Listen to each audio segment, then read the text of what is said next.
जो हमारे देश का चौथा स्तंभ कहा जाता है मीडिया, मीडिया आज गोदी मीडिया के नाम से जाना जाता है। इस पर आपका क्या कहना है? नहीं, बिल्कुल इसमें कोई शक नहीं। गोदी मीडिया, बिकाऊ मीडिया बिल्कुल कह सकते हैं। आप मीडिया का देख लीजिए ना, क्या हालात है, कितने नंबर पर मीडिया है आपकी भारत की मीडिया। कितने नंबर पर है? तो हमको उतना याद नहीं कंफर्म, लेकिन शायद 79 है, 89 या 90 के आसपास में, 79 पर हम कंफर्म नहीं है। लेकिन बहुत बुरी स्थिति है, मीडिया का हालत ये है।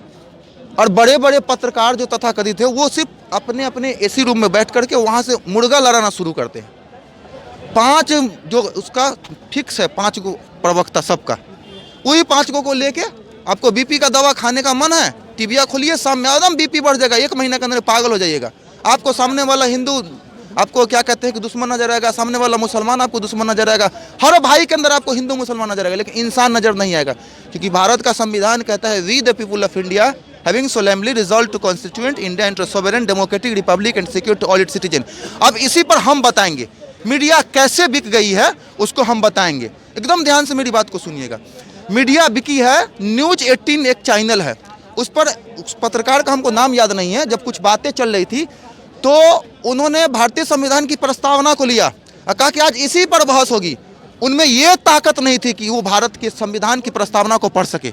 सिर्फ वो बोले हम भारत के लोग भारत को एक संपूर्ण प्रभुत्व संपन्न समाजवादी पंथ निरपेक्ष लोकतंत्रात्मक गणराज्य बनाने के लिए तथा उसके समस्त नागरिकों को सामाजिक आर्थिक राजनीतिक धर्म की ये जो आज़ादी है, ये सब बोलने की उनकी ताकत है। क्योंकि उनको मालूम है कुछ नहीं कहते। हम भारत की जनता से यही आग्रह करते, कुछ मत कीजिए। आप सिर्फ भारतीय संविधान का प्रस्तावना है, प्रियम्बल उद्देशिका, हम भारत के लोग, with the people of India अंग्रेजी में शुरू होता है, उसको पढ़ लीजिए, आपको संविधान का मर्म समझ में आ जाएगा और आप अपना हक बखूबी ले सकते हैं और हर पॉलिटिकल पार्टी को झुका सकते हैं अपने मुद्दों पर। एक बात और है मेरे बड़े भाई कि देश में 2014 के बाद मुद्दे की कम लोग बात करते हैं। शिक्षा, रोजगार, पलायन, इंडस्ट्री होना चाहिए बिहार में, तमाम जो बुनियादी समस्या है और बढ़ते बेलगाम महंगाई, इस पर लोग चर्चा नहीं करते। मंदिर, मस्जिद, पाकिस्तान, कश्मीर, बांग्लादेश। हम कहते हैं लोगों को, मीडिया चैनल वाले को, कि आप ना पटना जंक्शन से बाहर जाइए, 10 किलोमीटर 5 किलोमीटर दूर जाइए, वहाँ से रिपोर्टिंग कीजिए, आपको सब समझ में आएगा। आप वैसे डाउन ट्रोडन कम्युनिटी का बाइट लेते ही नहीं हैं, उनके दर्द को समझते ही नहीं हैं, तो आपको मुद्दा मिलेगा कहाँ से? अब यहाँ पर आइएगा, होगा पूरा सब कुछ, सब वही अपना हाईजेक कर लेते हैं ना, हाईजेक कर लेते हैं मीडिया को, और लोग भी वही मसाला वाला लेते हैं। क्योंकि जब हल्ला गुल्ला होगा ना, तो उसमें लोगों को लगता है कि हमारा टीआरपी बढ़ेगा। ऐसे यहाँ बहुत चैनल वाले आते हैं, हम देखते हैं उन लोगों का, हम वो ऐसे मीडिया में जाते ही नहीं हैं, जल्दी भागते हैं। जो काम की बात बताएगा, जो संविधान के दायरे में बात करेगा, कभी भी हिंदू मुसलमान की बात कीजिएगा तो आपको टीआरपी बहुत मिलेगा, क्योंकि ऊपर से ही बनाया गया इस चीज़ को। और बांग्लादेश ये जो कर रहे हैं, बांग्लादेश भारत के बाहर है, मणिपुर नहीं दिखता है। मणिपुर में बेटियों को लंगे, वो नहीं दिखता है, वो नहीं दिखता है। तो देखिए, आप सबसे पहले आपकी जो प्राथमिकता है उसको तय कीजिए। चलिए, हम यहाँ पर आए थे लोगों से जानने के लिए कि 25 का मुख्यमंत्री का चेहरा कौन होगा, नीतीश या तेजस्वी। मगर आप विचार हमारा आपसे मिला जुला, तो हम आखिरी बात आपसे एक बात करें कि नौजवानों के लिए एक पैगाम आप दे दीजिए।